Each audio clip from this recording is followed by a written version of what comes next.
The top prosecutor in Rochester, New York, Sandra Dourley, now facing growing calls to resign and is now under investigation after she threw a temper tantrum when police tried to stop her for speeding. She was allegedly caught speeding 20 miles over the limit last Monday.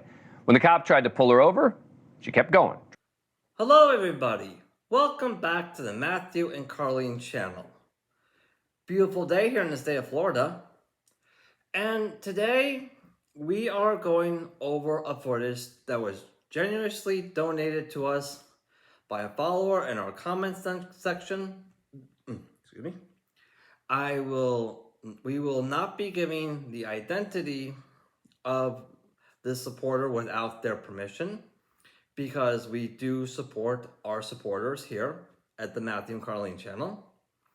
So let's get into it, shall we? Driving home. That's called eluding or fleeing. Followed her home, confronted her, and instead of doing what police and prosecutors tell people to do when they get pulled over, which is be polite and obey orders, she cursed them out. Her outburst caught on police body cam. Didn't stop at all. Did you not hear my lights or sirens or anything? No, I didn't actually. I was on the phone. Okay, well, you're not supposed to be on the phone while you're driving either. Yes, I am with the hands-free, absolutely. Okay. Why are you so upset at me? I'm doing my job. You just admitted to me that you were going 55 and a 35 on Phillips Road. To leave me alone. It's Officer Christofoli. Christofoli. Can you stay over here, ma'am? This is a traffic. This is a legal traffic stop. Monroe County District Attorney Dourley had called the local police chief to complain about the officer. Didn't stop there. She also pulled the "Don't you know who I am" card. Ma'am, come outside. You can't just go inside. This is a traffic stop.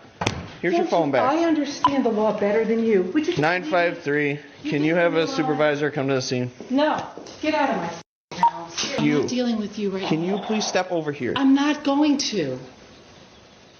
What is the reason you're so against what I'm doing? I'm doing my job. You say you're a DA? I am the DA. Okay. Okay, let me get you my badge. I am the DA of Monroe County. Just don't understand the hostility towards me. I'm doing my job. No, you're being an asshole. How am I being an asshole? I am the DA of Monroe County. I understand that, but that doesn't give you a right to go 55 and a 35.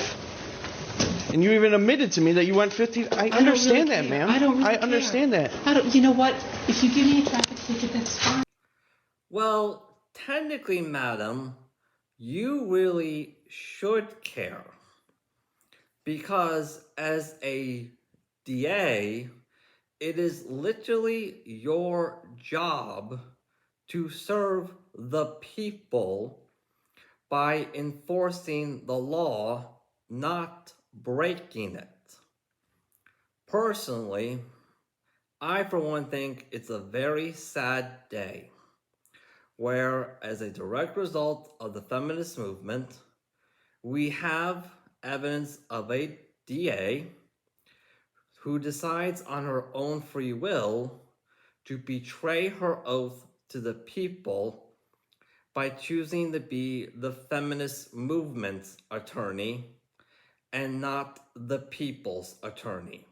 I honestly, God, do think it's a sad day where we gain evidence of that. I really do. I'm the one who prosecutes it, okay? Just go ahead and do it. Go. It's just awful. Supervising officer arrived later to the scene and wrote Dourley a speeding ticket. She pled guilty to the violation last Thursday. Now, she appeared to try to get ahead of the story. She released a video this week apologizing. What I did was wrong, no excuses. I take full responsibility for my actions. I didn't treat this officer with the respect that he deserved. All police officers deserve respect. I had just come from work. I was dealing with 3 homicides that occurred over the weekend, and I was still reeling from a frightening medical concern that my husband received that afternoon. But we all had bad days and stress, and it was wrong for me to take it out on an officer who was simply doing his job. And these are the same arguments that are rejected by prosecutors every day by other people who make the bad day arguments, right? Now, her apology not resonating with everyone. Dozens of protesters, including members of the New York State Assembly, marched in front of her office this week demanding she be fired. And the people are justifiably upset with her. very justifiably. I can very much understand this, incredibly.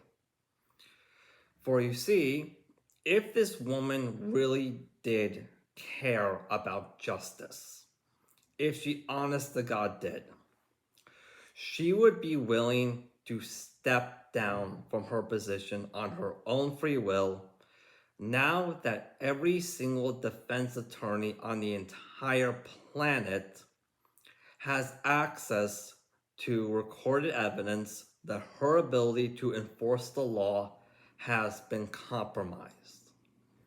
However, since she is a die-hard feminist, and therefore absolutely under no circumstances can she willingly lose control of something to a man, like the officer who is giving her that speeding ticket, regardless of the consequences, literally regardless of them, there could be so many people in her state that she is representing that will be actually denied justice.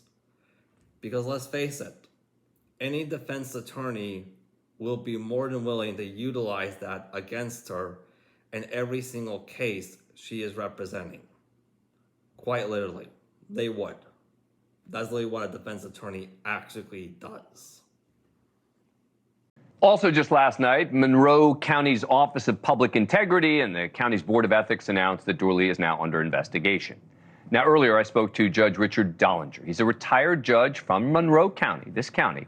He's also on the Advisory Committee on Judicial Ethics. I asked him what happens next and if Doorly will survive this. Well, I think what happens now is the governor has referred this to the Prosecutorial Investigation Commission, which is a new device that was set up, I believe, 3 or 4 years ago to look into prosecutorial misconduct. And she has also appointed a neighboring district attorney from Onondaga County, Syracuse, the Syracuse area, to be the leader of this investigation. And I don't know quite where it's going to go, but my guess is just knowing how the state of New York works, that we're probably 6 months, 8 months away from any kind of determination, when it appears, Dan, that obviously most of the facts here are undisputed. I mean, we got body camera that shows how she reacted. But there's one thing I just want to add. I think the most inexplicable part of this entire thing is that she called the police chief in the community she lives in and that employs the officer who was behind her. She called him while she was driving, and we haven't heard from the chief of police as to what she said. But who calls the chief of police while they're being chased by a police officer? And at a later point, and in the video that you pointed out, she says, just leave me alone. I think it'd be fascinating to hear what she said to the police chief. Real quick, I've been very surprised that some of the Republicans in the county are now coming to her defense. Are you surprised by that? I'm astounded. This is an instance in which she abused a police officer in her own home, where she abused her office by calling and asking for special treatment. And I think it just completely erodes the public's confidence in our criminal justice system, Dan. Conduct like this ripples through the rest of our community, and it's very dangerous to have a lack of respect. Tell you, as someone who is pro-police on this show regularly, to me, it's not about the politics. It's not about the right, the left. It's about a police officer being mistreated. And I think that. Now, I, for one, kind of agree with this news anchor. We at the Matthew and Carlene channel do something very similar. We don't really take sides here. What we do is we ask what is right. That is how we were able to factually determine that this feminist movement that everybody keeps talking about, it may have once been about gender equality, like a long, long time ago. However, it has mutated into a male hate movement. And just like other hate movements in past history, it's escalated to the extent where it really doesn't matter what side of the political aisle you're on. Technically, it really doesn't matter. Everybody, not everybody, but the majority of people are in a position where they're saying, hey, I'm kind of backed into a corner here. We kind of have no choice but to start addressing the damages that the feminist movement is causing, because regardless on how anyone feels about it, due to the fact that we are officially out of alternative solutions. Like, we're just officially out. We have no other options left anymore but to start addressing it. That's the fact of the matter. There should be consequences. All right, everybody, that is all we have time for today.